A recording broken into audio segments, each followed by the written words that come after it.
Good morning once again. I would just like to have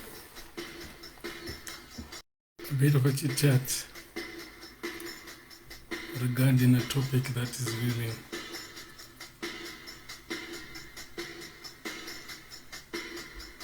holding center stage mostly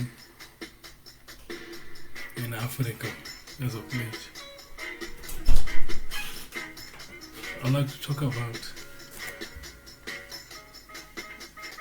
the decolonization of education.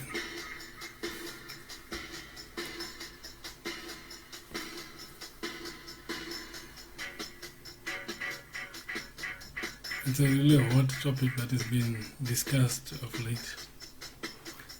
The question on what is it, how it should be defined. So I'll just like just a brief introduction. Education in Africa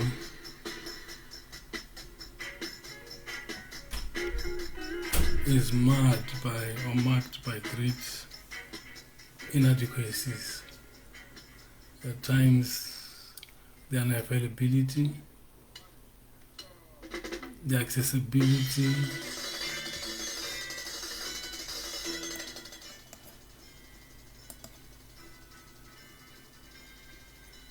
and the adaptability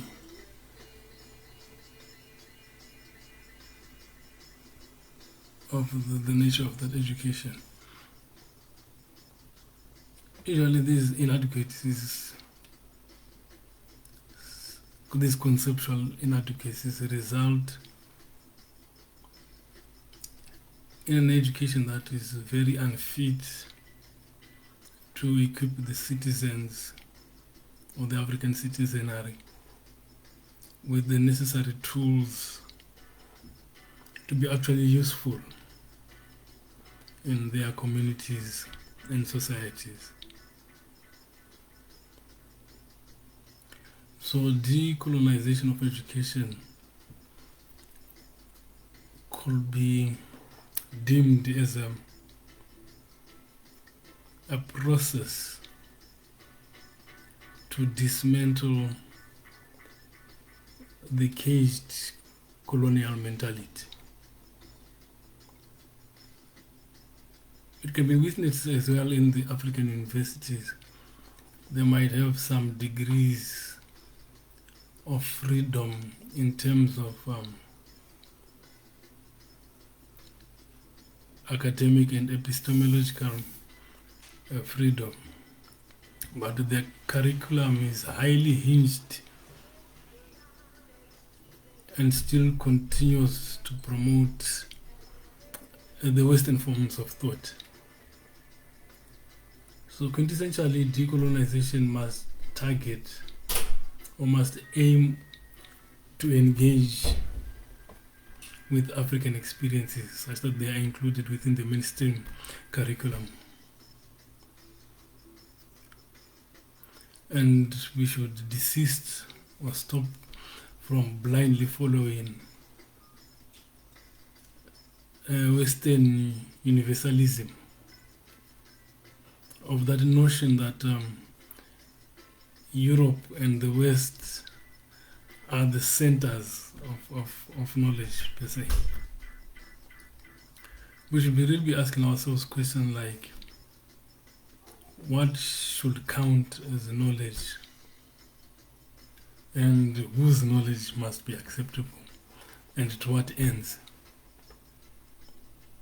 So as Africa, we need to move away from the systematic and perpetual capture by the Western forms of thought.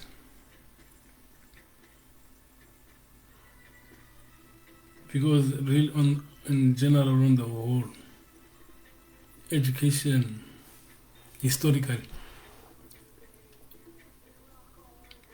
it looks, or it seems, or it is actually, was a form of communication between the colonizer and the colonized. The more educated you were, the better communicator you were with the colonizers.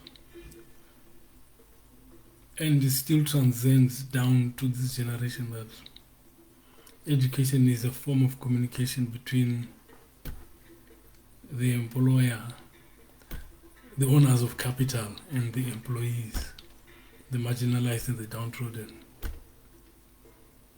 So it seemed like to serve like a master and servant situation.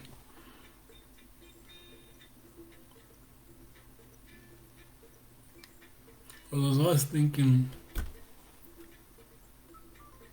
that Ghana, the first African country to gain its independence from these colonial powers in 1957. To this date, we're talking about something like 65 years.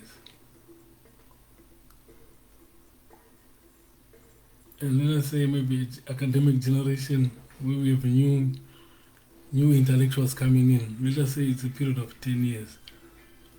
So it means right now we'll be in our 7th generation of intellectuals. But it's very disheartening that you find that even currently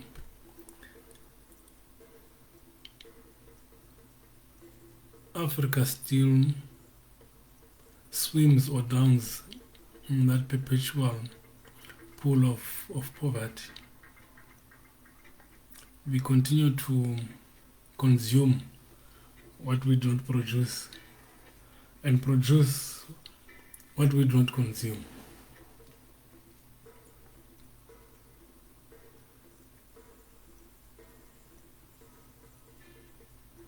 So if we move away from that type of mentality, we could be finally steering our ship to some safe waters. So I would like to take this month of May just to look at the discourse in which we can try and find African solutions to African problems.